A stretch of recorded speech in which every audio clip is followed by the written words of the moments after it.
Welcome to More Than Renovating, a renovate and real estate podcast. Our founder, Belinda Smith, talks to industry experts to provide you with the knowledge and information you need to make renovating for love and profit your reality. Belinda will also chat to some of her Renovation Mastery members who are just everyday people doing extraordinary things, following their passions in the renovation and property space. So, let's jump straight into the episode. Enjoy.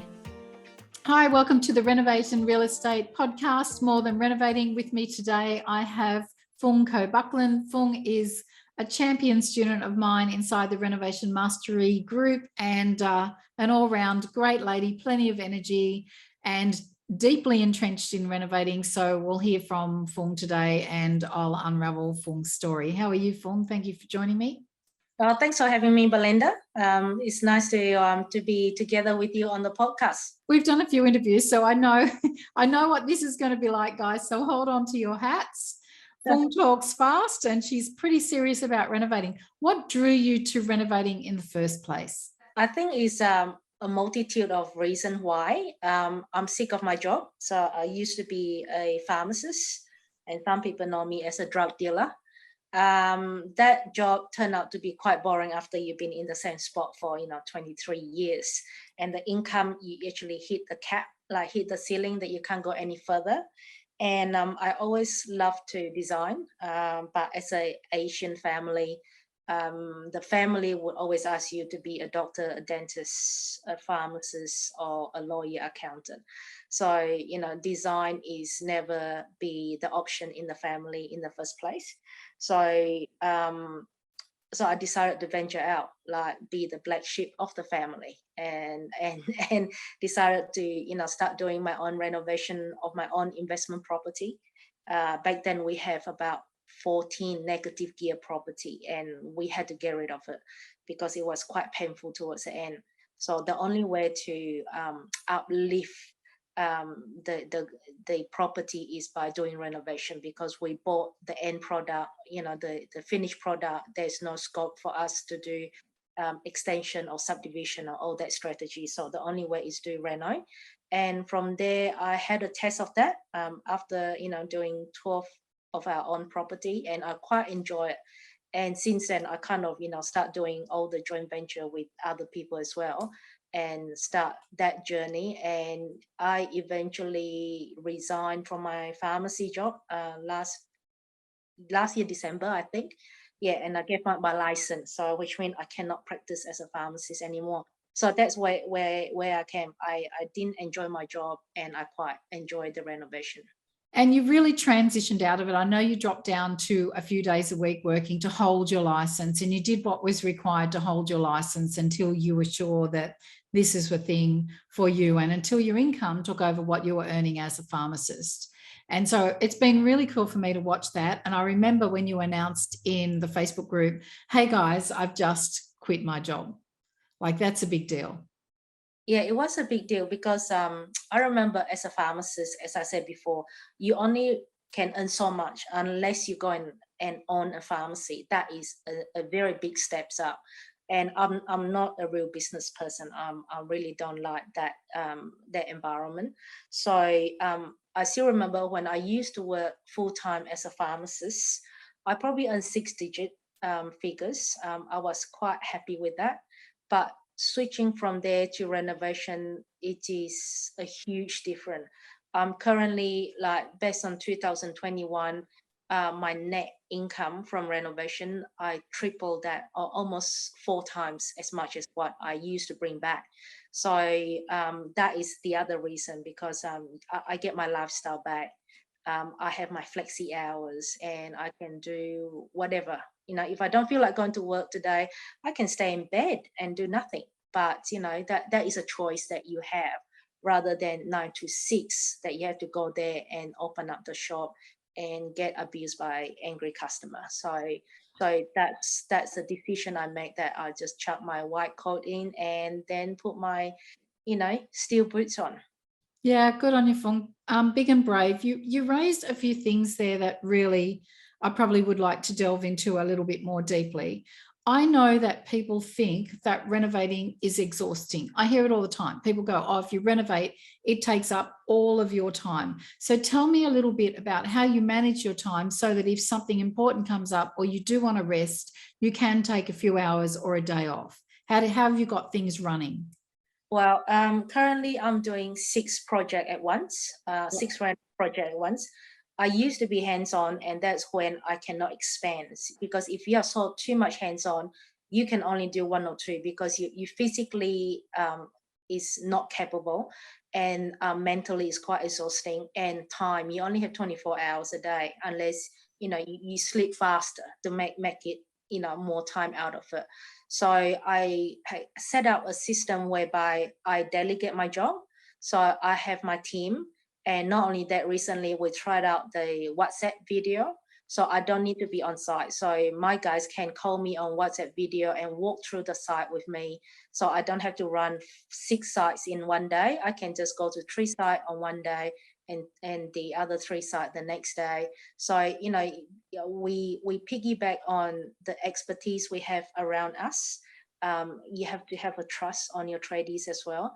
And then you utilize the technology this day that we have. So going through WhatsApp video is basically you are just there, but you don't have to be there. So I can do a WhatsApp video at home. I agree. WhatsApp videos, messages left, photos exchanged. Technology has been amazing for changing this space, which brings me to this point. With that kind of communication, it's quite possible that you renovate in places a little bit further away from where you live. Yes, I can do that now. I'm still quite picky of where I renovate because I still like to be able to drive there if something urgent happen. Yep. But I can renovate as far as interstate if I want to, as long as I have a team. So team is so important, because without that team, even though you have the technology, no one can drive that. So your team will partially drive that business for you, and then you can really do as far as you want to. And when you talk about doing more than one renovation at a time, you raised another important point in that you have joint venture partners. So a lot of people also think that you have to do one renovation at a time because you have to buy the property and then you have to fund the renovation. Then you have to wait for that property to sell. And you're doing something completely different than that. Yes, that's right. So that is a very old-fashioned thinking. So, and that's where, if your mindset is wrong, you kind of trap in there. You can only do one at a time. I do a lot of JV partners, like joint venture partnership. So out of the 6, 5 JV partners, one is my own. So basically we have different JV partners coming along the ride. So they will purchase the property and they would, fund the renovation. I literally just bring myself, my brain, and my team. That's all. And that's all you do. So you don't really need a lot of cash or borrowing capacity, as long as you can prove to your JV partners that you have that ability to carry out the job. So it's about you being out there telling people, and communication. Talk to your JV partners and make sure that everyone is on the same page, everyone understands each other. And that's how I roll. So I can roll 5, 6 projects at once without putting a lot of money in there. And you've escalated this quite quickly. I think I met you at when I first met you was one of our boot camps. That was possibly 2018, maybe. Mm-hmm. So here we are, 2022, and you've gone from renovating your own properties and getting rid of those negatively geared properties that were just pulling at your cash flow month by month, into changing that situation and into renovating at this level. Yes, so it's like a exponential growth, actually. So it started off, with negative cash flow, and now we are aiming this year in 2022. We are aiming to make double of the income from last year. Perfect. And can be done? Yes or no? Yes, it definitely can be. It's, as I said, it's a mindset thing. And of course, you need, a good educator out there to support you, and a community.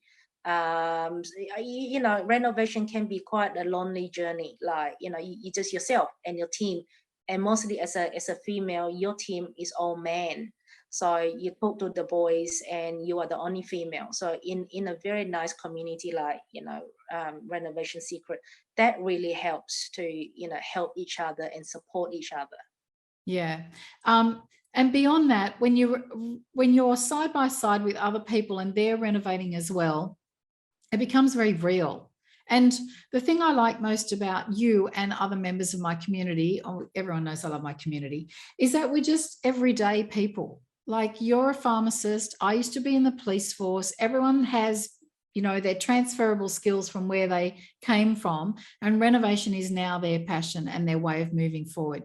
You talked about mindset. What kind of work have you done or have you done work to think differently?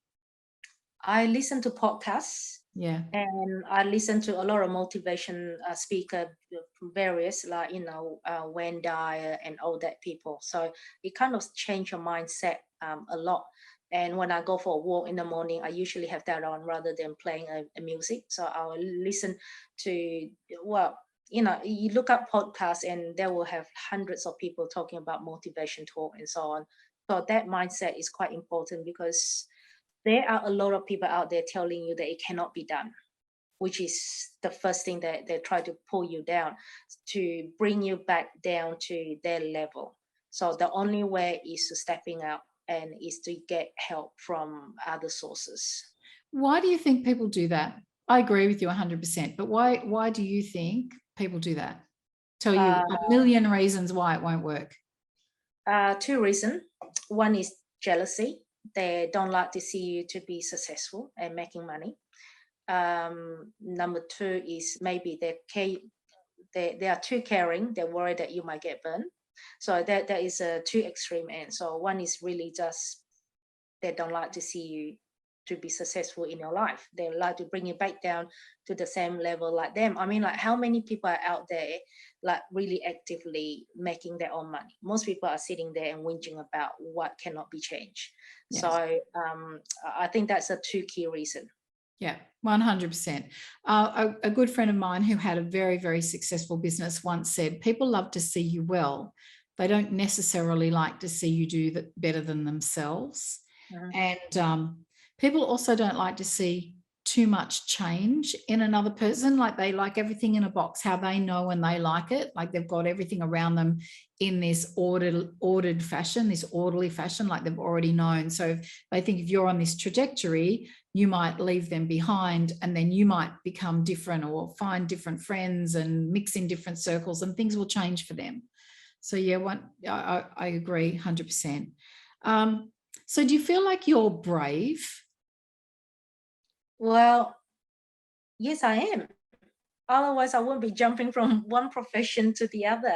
I remember I talked to my friends. They are still a pharmacist. They look at me and just like, what? Are you sure? Like, they like the safe environment.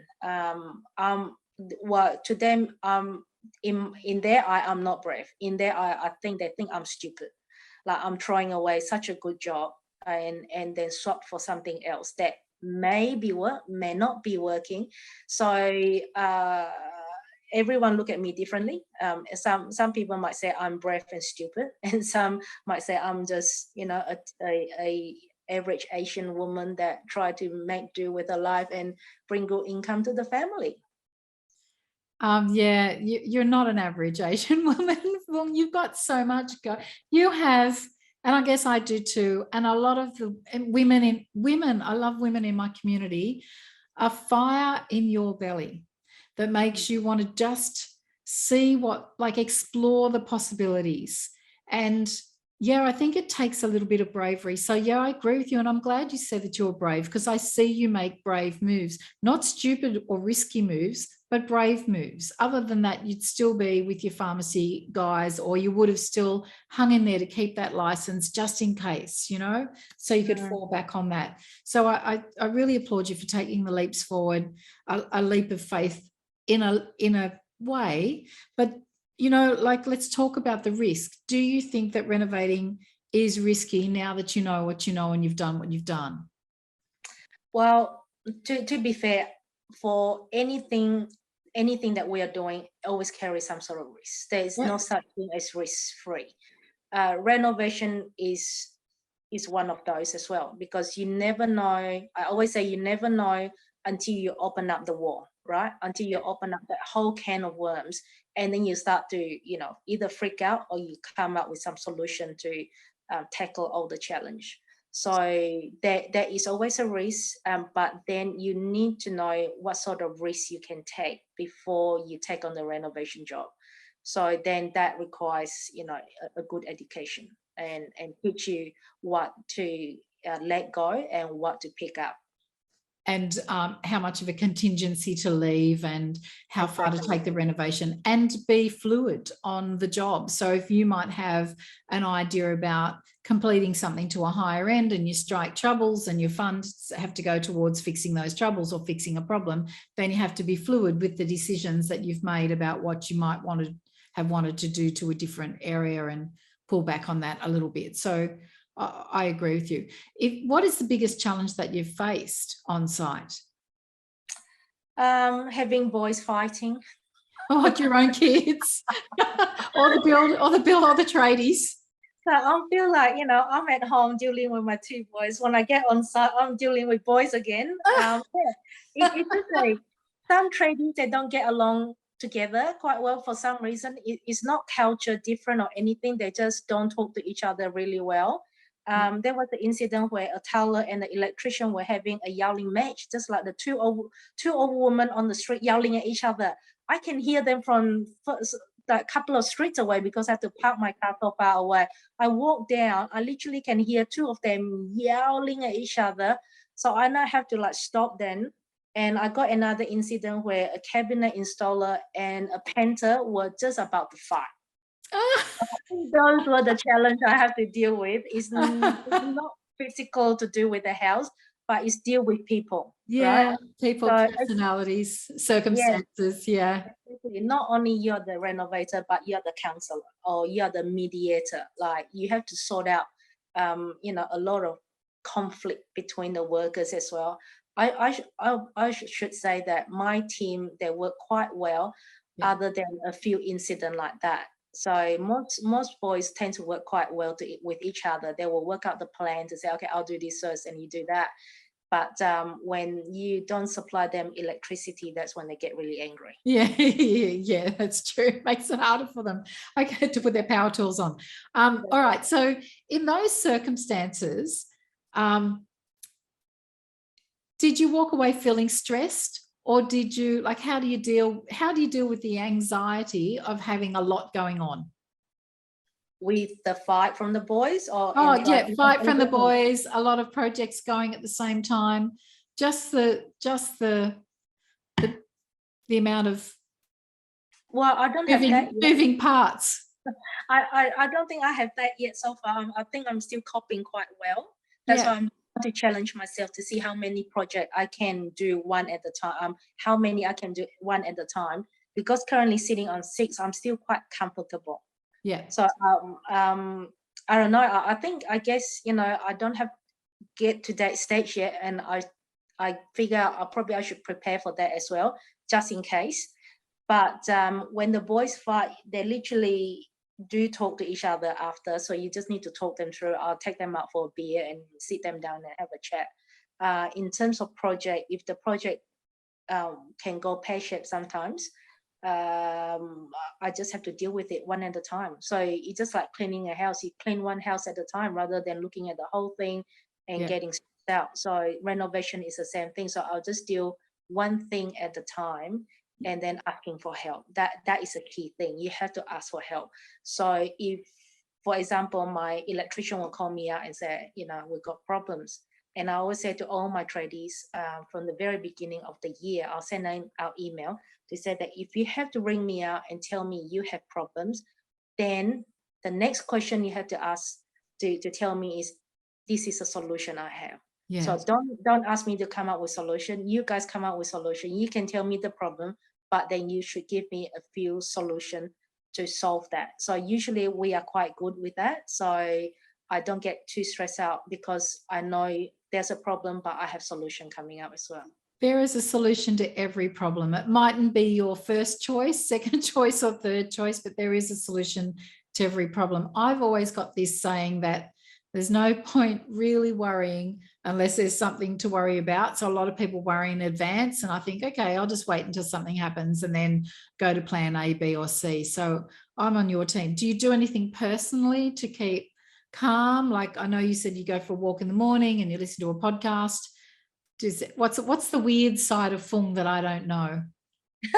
I like to go down to the beach. So, this afternoon we were supposed to have a podcast, but we couldn't.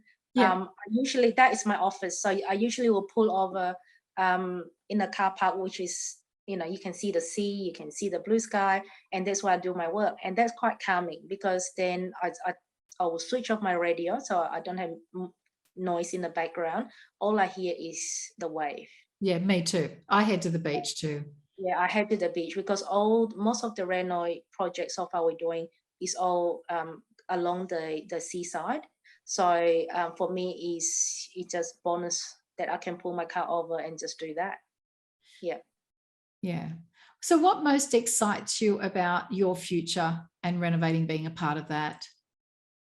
Oh, it's paycheck time. Every time when you flip a property, you get paycheck. I think the other excitement out of renovating property is you help someone else, right? Because you do a joint venture partnership. So you are literally helping another family to, for their financial freedom. I don't know, maybe they want to go on holiday or something like that. So doing a joint venture, it is a win-win for both parties. And we quite like that combination. I mean, we can now do our own renovation without anyone involved, but we decided not to. We figure out if we can get more JV partners, every family will have extra money coming in. Yeah. And also expand how many projects I can do. Because if I just do my own, I probably can only do 1 or 2. But with all this joint venture, suddenly you can do 6 at a time, or maybe even 10 down the track. So that is the win for me all the time. And the choice is always yours. Exactly. You can pick and choose what you want to do, because I can do 6. And I decided to pack up to go to Hawaii for a few more months and do nothing. So there is a choice. Like, last year I had November and December off. I just worked 10 months a year. So it worked out to be, I don't know, 10,000 a week, about that, making 10,000 a week average out of that, and have 2 months off. It's pretty good. So Yeah. this is a good strategy for a lot of people if they decided not to go into development, because this is a quick in and out job, and a quick payday as well compared to a long development project. Oh, yeah. Yeah, that takes 12 months and beyond. Yeah, agree. So your money's in for a little while, you get the renovation done, and then you get to pull your money out. Yep. And you do structural renovations that require plans going into council, or would you prefer to do, or do you prefer to do cosmetic renovations where you don't involve getting plans approved? Where are you at? Our strategy is always in and out. So basically we want to get in, get out. So average renovation time, it varies from 12 to 14 weeks, depending on what sort of work we do. So that is more cosmetic. We try to avoid council because then you don't have that control. You totally just leave that to the council on their mercy to decide whether they want to look at your paper, your application or not. And that can drag on. I mean, long time ago, we did one with one of the very difficult council, and our paper was stuck in there for 6 months. Yeah. Right? So it start to eat in all your profit. Yeah. We try not to go down that track, or if we have to go down that track, then we decided to do something slightly different. So we might do a double strategy, like retain the old house, then you can sell the front. Yeah. And then while we do the subdivision at the back. So that is something that we are quite happy to do as well. But usually it's in out. We don't want to do any structure. We just don't want council to get involved. Yeah, agree. It's much easier. Much easier. You've got 2 young boys. What are their ages, Foong? Your beautiful young boys. 11 and 14. And a new puppy? Yes, I forgot Molly? Molly. Yes, Molly is 7 months old now. And a loving husband? Yes, he is still loving. He's a good egg. All right. So you have a family the same as I do and everybody else does. What do you say, or what's your advice to people who think I'm too busy because I've got a job, 2 kids, a dog, and a husband? Well, you have to make time. Yeah. Seriously, that's all you have to do. You make time. I mean, like, nothing comes in easy. It takes time to get to where you want to be. I used to be working 60 hours a week as a pharmacist. Never have time for a family. That is a whole reason why I decided to do a switch, because now I have time. I have enough income that I'm happy, and I have, the most important thing is flexibility. I can pick up my kids from school, and that's a lot of women are dreaming for, because most of them have to send the kids to after school care and pick them up at 5, 6 o'clock. Whereas now I can pick them up at 3 o'clock, take them home, make sure they do their homework and all that, and I still can do my work at home. So it's a lifestyle that I gain. And you get away a bit too. I see you camping and fishing. Yeah. So you do have a life in amongst all of this renovating. Yeah, because as I said earlier on, as long as you got a good team, you got a technology that you can run from far away. As long as you got Wi-Fi, you literally can go anywhere. I think there was a deal that we bought. I was away. I was on a cruise ship to Japan. And we bought this site. The agent rang me on WhatsApp to say that, okay, this deal fell through. Do you want it or not? I said, yes, pick that up. And that deal we make 150,000. Yeah. Just on a cruise ship. So it can be done. So basically, as I said, team, knowledge, and technology, you get your lifestyle back. And commitment, being organized, but nothing more or less than we do for the bosses we work for. Well, it's less. Yeah. It's less, not less. I mean, when you run your own little business, you probably has more control of your time. And then you probably put in a little bit more commitment as well, because it is your business. But when you work for a boss, you can only get paid so much, and after that it belongs to the boss. So that's where I'm coming from. If I work for myself, that's what I'm doing now. I can work as hard as I want in a shorter period, then I can have a longer holiday. If you work for someone else, how many holidays do you get a year? 4 weeks? Yeah, only 4 weeks if you're lucky. And then you get told sometimes when you have to take those holidays. You're not allowed to. Yeah, you're not allowed to take this holiday because too many people are taking holidays for Christmas. So you have to pay back. Whereas, I can have 2-3 months off in a row and no one say anything about it. And because, you have the control, your project is still running, even though you're not on the site. So it is a next level up for anyone if they decide to go down this path. Yeah, you've definitely taken it up a notch, and I've watched your progress, and yes, it has been exponential.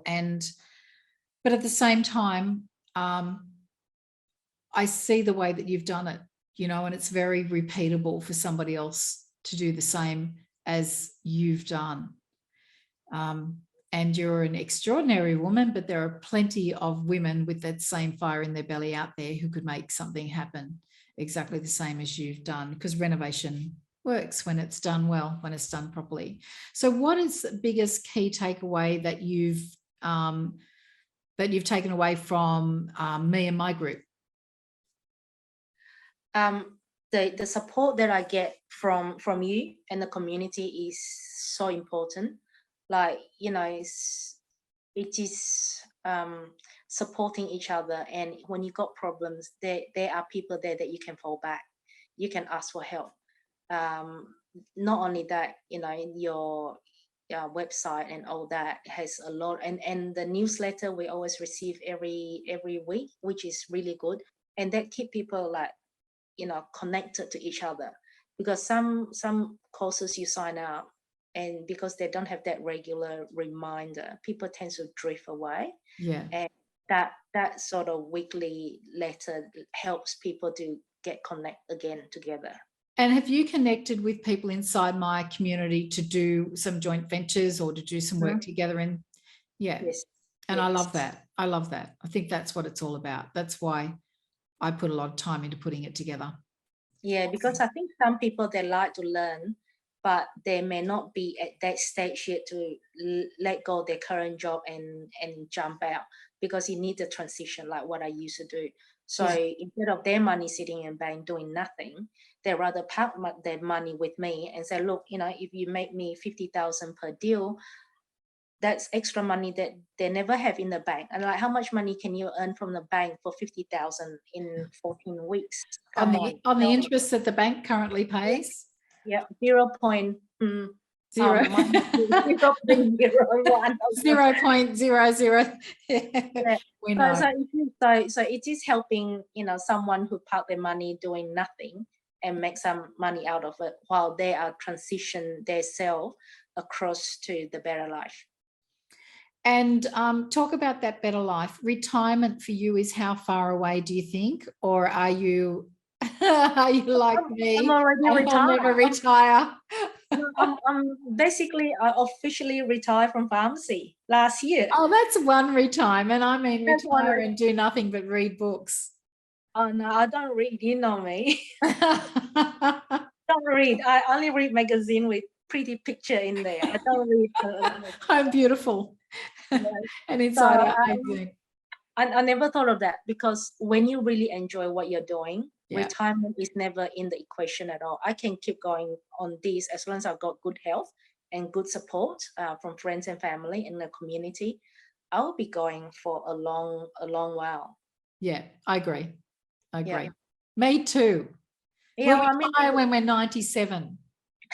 I mean, we both enjoy what we're doing. I think that is a difference between going to work and enjoy what you're doing, because when you enjoy something, it suddenly become like a hobby that you keep doing it all the time. And I like it. I like the challenge every day. And and the variety. And variety, yes. I always say to my tradies, is a different house but same shit. Until they pull the walls apart. And then so you might have to bleep that off. So no, I'm not bleeping that out. Yeah, I'm keeping that in. Foong. Yeah, different house, different location, but it's the same old shit. Seriously. So they walked in, because they've been with me for 3 years now. They walked in and said, like, same shit. I say yes. So the paints are the same color. I'm a cookie cutter person, so I quite like, the same color scheme, repeat and rings. The layout of the kitchen is very similar. So even when I go to my cabinet maker, I say, look, it's the same thing. I just give them measurement. They literally just cut and paste. So they don't have to, spend a lot of time. So same with the tapware and all that. I even started looking at Alibaba, whether I need to import, a big quantity, because now after 3 years, my color scheme hasn't changed a lot. So that is one other option that I was looking at that at 4 o'clock this morning. I was like, oh, maybe you should check out Alibaba, because I sleep faster than everyone else. So I got out at 4 o'clock. I look at Alibaba and look at the option of how to cut down the cost rather than buying from eBay or any warehouse. Now I'm start looking at other alternatives that can save me more money. Speak to me later. Speak to me later. I know a guy. I know, that's fantastic. I mean, a lot of stuff.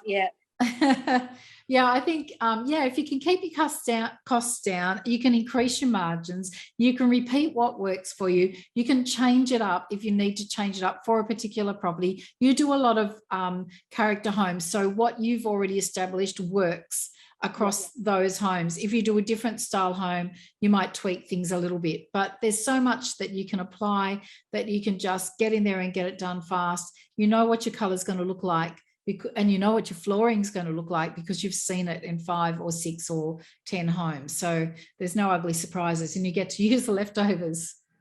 Yeah, that's right. Exactly. Even the paint now, I'm just telling the painter, just buy a palette worth and just use the same paint all the time. So we literally, whatever leftover paint will roll over to the next job. So there's no wastage, and then the painter can drop his price as well. because we don't have to keep buying brand new paints for every site. It is the same.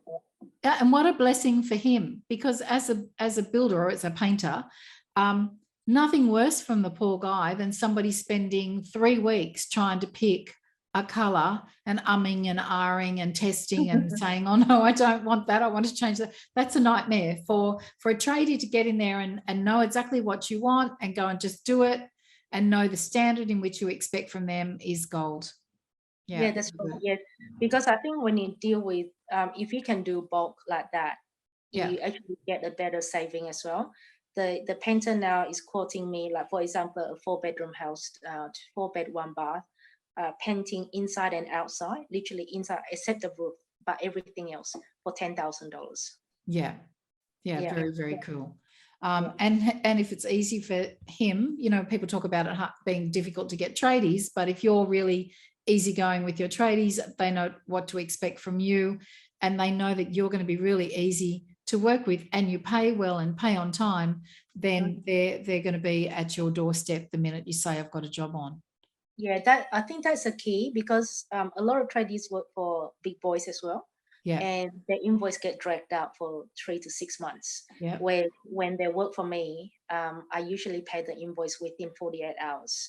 So I don't drag people on, and that's why suddenly we become their favorite customer.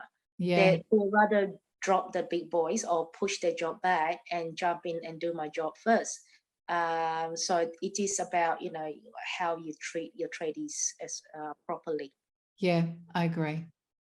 Right, Foong, thank you so much for joining me today. I expect big things from you this year and next year. The property market is just so good for this, despite some media saying, oh, interest rates are going to go up. Like, seriously, the interest rates have never been better. And even if they went up a bit, they're still amazing. And I think property is going to be great for the next few years, and renovating's been a great strategy to apply in the last few years, and I expect that to continue. So thanks so much for your time today. I really appreciate it. Anybody wants to work with Foong? Oh, do you, or is Foong too busy? Well, if anyone need any help, the door is always open. Okay, the door's already. You can always contact me and ask me, and then I'll ask Foong, is it okay? And then I'll hand on your details. Is that all right? Yeah, that's fine. Yeah, I mean, the door is always open. If I can just help a family every time, that's how I buy my ticket to heaven.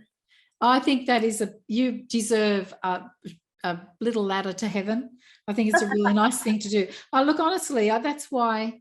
I'll just end with this. A lot of people think that joint venture deals, they have in their mind, again, another myth, that they're drama, and yet they're not. They work so well for people who have great mindsets about, you know, how can this work for all of us, and it can accelerate progress really fast, and it's a win-win for everyone when they're done nicely. Yeah, that's right. As long as they are on the same page together. Yeah. Because joint venture, even though you will get out in 14 weeks, but if you team up with the wrong person, it can be a very painful 14 weeks as well. So basically you need to scan through who is going to be your business partner, literally, for the next 14, 20 weeks. And everyone has to be compatible. Everyone needs to be on the same page, and everyone needs to respect each other and trust each other. So you shouldn't have a mindset like, oh, I don't trust that person, not sure that person is going to take me for a run. Then that is not the healthy relationship. So basically, for a joint venture to work well, is about understand each other and communicate all the time. Communication is everything in renovation. It's the most important thing.